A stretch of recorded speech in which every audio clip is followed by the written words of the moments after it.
50%, तकरीबन 50% ओबीसी है। ठीक है, दलित कितना है? दलित की आबादी लोगों को मालूम है 15% है। आदिवासियों की आबादी लोगों को मालूम है 8%, 9% के लोग। ठीक है, तो मुझे बताओ 50 और 15 कितने हुए भाई? 50 और 15 65, और 65 और 8 73 हो गए। तो तकरीबन 75% आबादी इन लोगों की है। और अभी मैंने माइनॉरिटी की बात नहीं की, वहां भी 10-15% है। ठीक है, मगर अभी हम 75% की बात करते हैं। तो 75% जीएसटी देता है, सबसे ज्यादा जीएसटी देता है। उसमें आप 5-7-8% गरीब जनरल कास्ट के लोग जोड़ दो, वो भी देते हैं। तो सब मिला के ये तकरीबन 90% हो गए। अब मैं आपसे पूछना चाहता हूं, अब मीडिया के मालिकों की लिस्ट निकालो। मैंने निकाली है, अगर आप देखना चाहते हो मैं आपको दिखा दूंगा। नहीं बिके वो अलग बात है, उस पर हम बाद में आएंगे। मगर लिस्ट निकालोगे तो आपको दिखेगा कि 90% में से मालिकों में आपको एक नाम नहीं मिलेगा, एक ओबीसी नहीं मिलेगा, एक दलित नहीं मिलेगा, एक आदिवासी नहीं मिलेगा, एक गरीब कास्ट का, जनरल कास्ट का नहीं मिलेगा। वही 10-15 लोग, 20 लोग, 30 लोग की लिस्ट है। अब देश में सबसे बड़ा मुद्दा कौन सा है? बेरोजगारी, राइट? दूसरे नंबर पे कौन सा है? पहले नंबर पे बेरोजगारी, दूसरे नंबर पे महंगाई, तीसरे नंबर पे हाँ, तीसरे नंबर पर भ्रष्टाचार, राइट? तो पहले नंबर पे भीड़ से पूछा, पहले नंबर पर बेरोजगारी, दूसरे नंबर पर महंगाई, तीसरे नंबर पर भ्रष्टाचार। तो मुझे बात समझाओ भैया कि मीडिया पे 24 घंटे अंबानी जी की शादी के बारे में क्यों बातचीत चल रही है? मुझे ये समझा दो। या फिर टीवी देखोगे तो आपको बॉलीवुड के स्टार दिखाई देंगे, या फिर कभी आपको क्रिकेट के बारे में बोलेंगे। मगर जो आपकी जो मुद्दे हैं 75% के मुद्दे, उसके बारे में तो बोलेंगे नहीं। क्यों? क्योंकि आपका मीडिया पे कोई कंट्रोल नहीं है। मीडिया 5-7% की है। भैया मुझे बात बताओ, सीधी सी बात बताओ, आपका नाम क्या है? भूपिंदर सिंह जी। अगर मीडिया आपका होता तो आप अपने बेटे की बेटी की शादी मीडिया पे नहीं लगाते क्या? वही तो हो रहा है। तो मीडिया किसानों का नहीं है, मजदूरों का नहीं है, दलितों का नहीं है, पिछड़ों का नहीं है, अरबपतियों का है।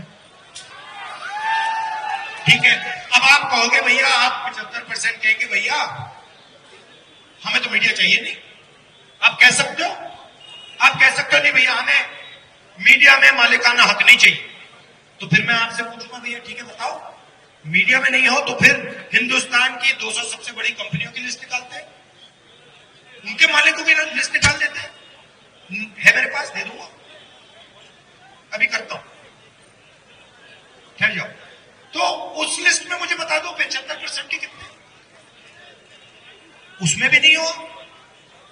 ठीक है, आप शायद कहो नहीं भैया हम उसमें भी नहीं जाने चाहते, हम पिछड़े लोग हैं, हमें ये नाम दे रखा है, हम उसमें नहीं जाना चाहते। तो फिर मैं आपसे पूछूंगा भैया प्राइवेट अस्पताल जो है जिसमें हिंदुस्तान का स्वास्थ्य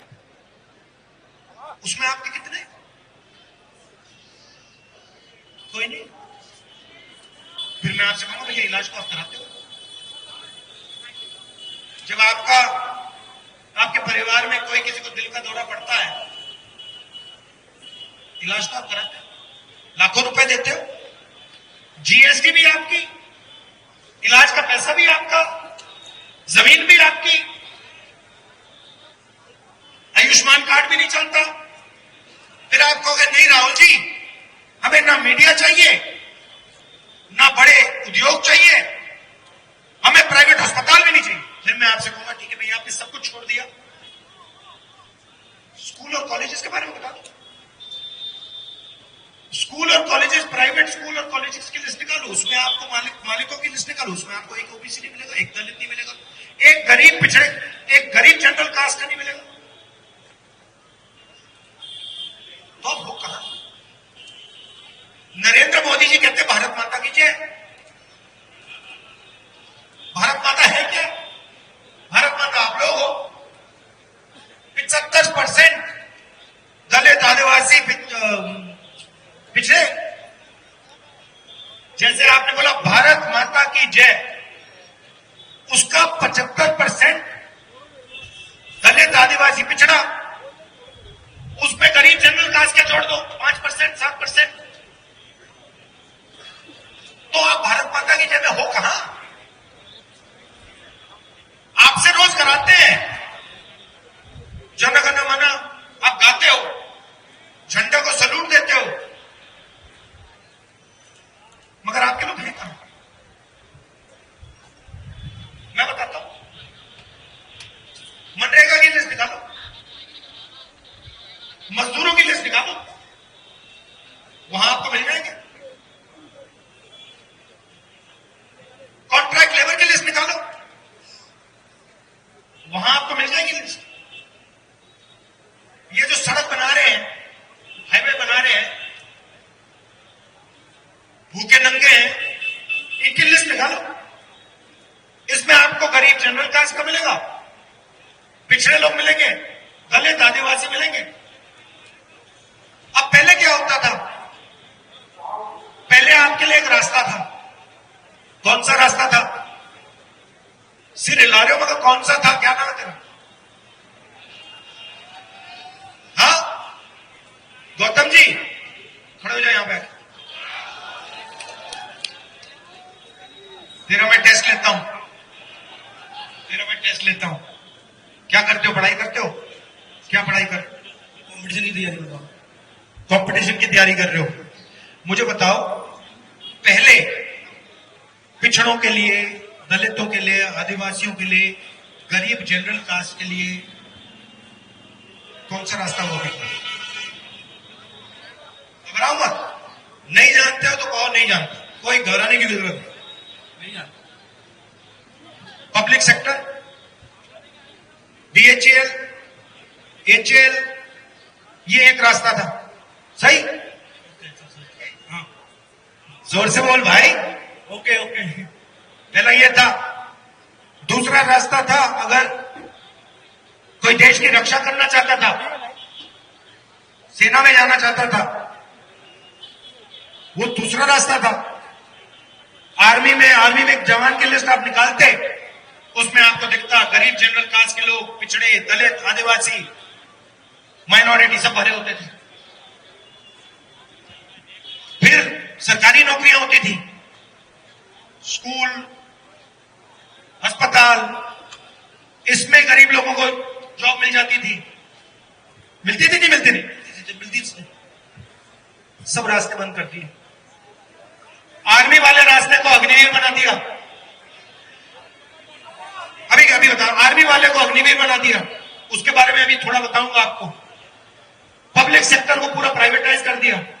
पब्लिक अस्पतालों को उन्हीं 20-25 लोगों के हाथ कर दिया।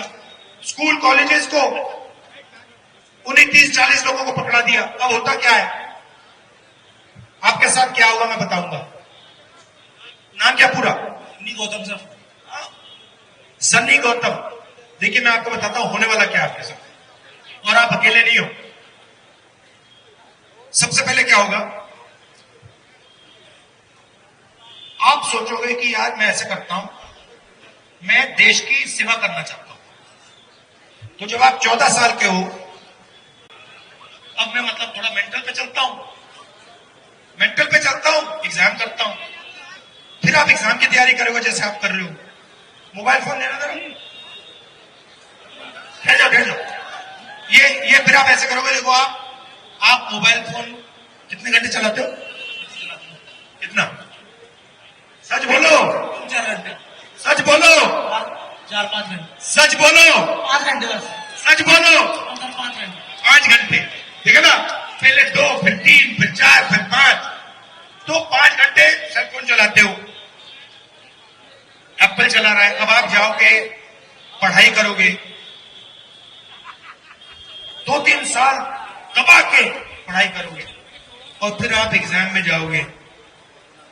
पेपर आपके सामने होगा, पेन आपके हाथ में होगा, और आपको उससे तकरीबन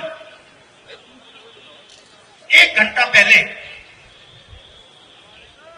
अपने मोबाइल फोन पे कोई अमीर स्टूडेंट आपको पेपर दिखा देगा, कहना ये देख, तू जाने तेरी पढ़ाई जाने, तूने पूरी पढ़ाई की, मुझे कोई फर्क नहीं पड़ता, मैंने तो पेपर खरीद लिया। नहीं, कहानी वहां नहीं रुकती। फिर आप कहोगे यार मेरी जिंदगी बर्बाद कर दी। फिर आपसे कहेंगे देखो भैया, अब रोजगार छोड़ो, आपका पेपर लीक हो गया, सारा मामला ठप हो गया, ये रास्ता भी बंद।